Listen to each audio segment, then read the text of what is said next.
Port Aransas is rebuilding after Hurricane Harvey, but what's next for this Texas city remains elusive. Port Aransas, Texas. The house came down with a cacophony that number 39's now familiar in this coastal town, the beleaguered moans of excavators mid-demolition, clumsy jaws snapping through what number 39's left of roofs and walls.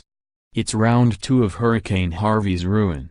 Clouds of dust burst from the cracking walls as Tom Gomez, arm around his wife, stood at the curb and watched their homes collapse. With a cell phone, she recorded its fall. One or two passers-by stopped briefly, just long enough to register the newest raising in town. It and number 39's become common in the months since the storm, especially in one of Port Aransas' oldest neighborhoods, appropriately dubbed Old Town, where local historians say residents have lived for generations. There, homes and businesses wildly vary in age, values and style. They span from mobile homes and contemporary frames to bungalows and cottages. Some are seemingly improvised with additions throughout the years, distinguished as much by personality as placed in motley shapes, sizes and facades. It's a clear contrast to the street panoramas of neighborhoods on the southern end of town, where houses tend to be larger, more uniform, and almost without exception, more expensive. Remember Harvey? The 2018 hurricane season may be even busier. Gomez plans to rebuild on his E. Oaks Avenue lot, replacing his home before demolition, an adjoined pair of older cottages, with a house that will fit in as much as possible with the surrounding neighborhood. But, he added, it's an ambition that number 39's a little hard to do when not much is standing.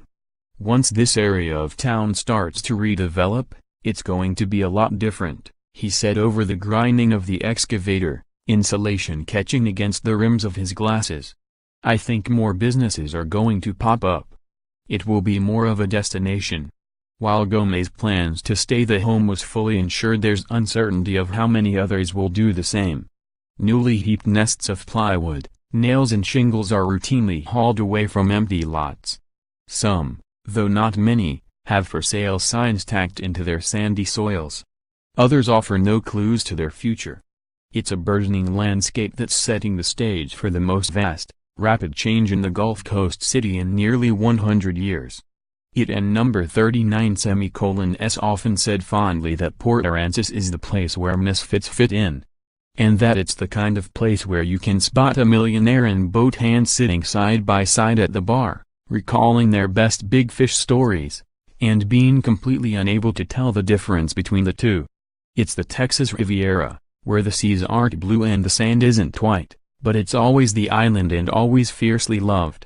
But consensus on what Port Aransas is beyond that, and what it should be, is elusive. Like many communities with a tourism economy, there's a struggle to find balance between a livelihood dependent on visitors and a town in which to live. The push-pull over development, housing, cost of living and tradition isn't new. But after Harvey, those talks have taken on a more pronounced and urgent tone. In that, there is consensus. If there were ever a time to choose a path, this would be it. Related Bolivar Peninsula, Galveston show what happens after a hurricane destroys Texas towns at number 39's not known at this point how many buildings have come down, although city officials estimated that between 100 to 125 houses have been demolished, with another 25 to 50 anticipated. The bones of some structures were weakened with age. Others built to now obsolete building codes that simply couldn't withstand Hurricane Harvey's furious wind and waters. Some could be salvageable but impractical to repair. Some are likely casualties of insurance shortfalls. The cost of building to the most current standards may be a significant dividing line. Depending on how the original structure was built, it may cost thousands of dollars more to bring it up to required codes. While city officials are sympathetic to financial hardship, not enforcing those regulations could lead to the entire city's disqualification from the National Flood Insurance Program, said Planning and Development Director Rick Adams. This is exactly why the rules exist as they do. It's to get those properties and those buildings higher up, he said. People don't want to necessarily hear that when it's going to become problematic to do it. But common sense tells you this is your bite at the apple to hopefully keep this from happening as badly as it did again. Those who lived in older homes most impacted by the storm were primarily service workers and middle-class professionals like teachers, local officials said. That population had already been dwindling for many years amid higher insurance premiums, increasing property taxes, and fewer and more expensive housing options.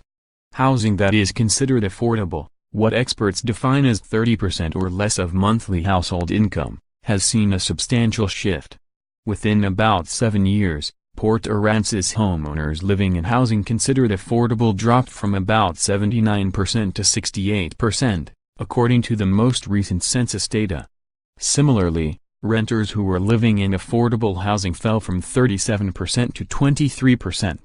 Assessed property values fell by $300 million after the storm, but had previously been on an upswing. While the number of single-family residences rose by about 6% between 2015 and pre-Harvey 2017, appraisals far outpaced construction with total market values skyrocketing by about 25%, according to county records. Some residents have blamed the proliferation of short-term rentals catering to tourists as playing a role in those expenses, gentrifying neighborhoods.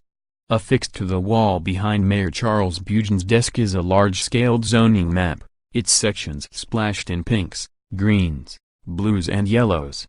The map shows what Bugen described as a mishmash of short-term, long-term and commercial business properties. No district zoned strictly as residential, he said. Bugen's opinion of what he deemed a housing crisis, an unintended consequence of good business in a market-driven tourist town. Therein number 39:s a greater return on investment in short-term rentals, he said. I hope it continues. Because it's part of our growth process, Bugen said. But what we've left out of that picture is our residential properties. Those have been left out and kind of whittled down to nothing.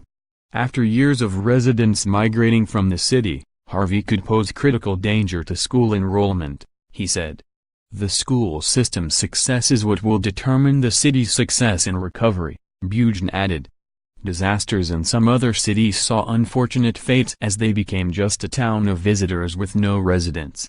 Related, hundreds of Texas students displaced by Harvey have found new schools before the hurricane. City officials tried to relieve housing pressure by offering concessions to developers who could build anywhere in town, so long as they agreed to restrict new properties to residential or long-term rental uses.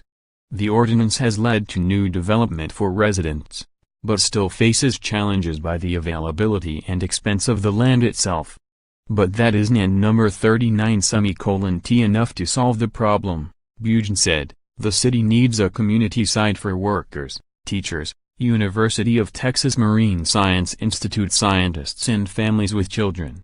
They're in talks with consultants who are interested in constructing an apartment complex.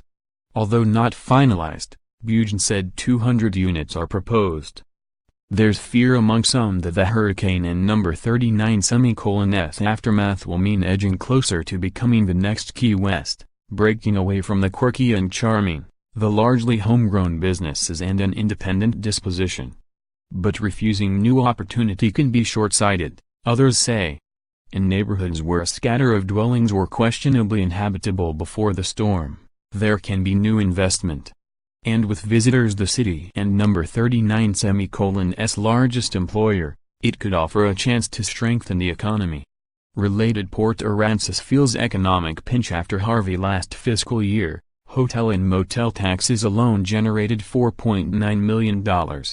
Tourism is what the city is built on, said Bruce Clark, a city councilman and owner of several souvenir shops. I don't know how many sleepy fishing villages that have 5 million visitors a year, or a sandfest that brings 2,000 people to it in a weekend, he said. The city and number 39:S economic model was itself born out of a pair of storms, said museum director Rick Pratt. Before the 1916 and 1919 hurricanes, Port Aransas was sustained by its seaport. The town had to be reinvented following the loss of the port, he said, emerging as a successful tourist hub in the 1920s, shunning prohibition and promising good times. Related, is Port Aransas ready for spring break? After Harvey, it and number 39 is important that the community discuss Port Aransas' character and to protect and embrace its historical features, Pratt said. There's a feeling this might be the last chance to do this properly, said Pratt, who serves on a committee focused on Old Town. Designated by the city council several years ago as a historic district, there's been a push by the committee and some residents to promote a more distinct atmosphere in Old Town. In part, the group is encouraging new construction having a more traditional look and centering new housing development around full-time residents, avoiding big-box stores.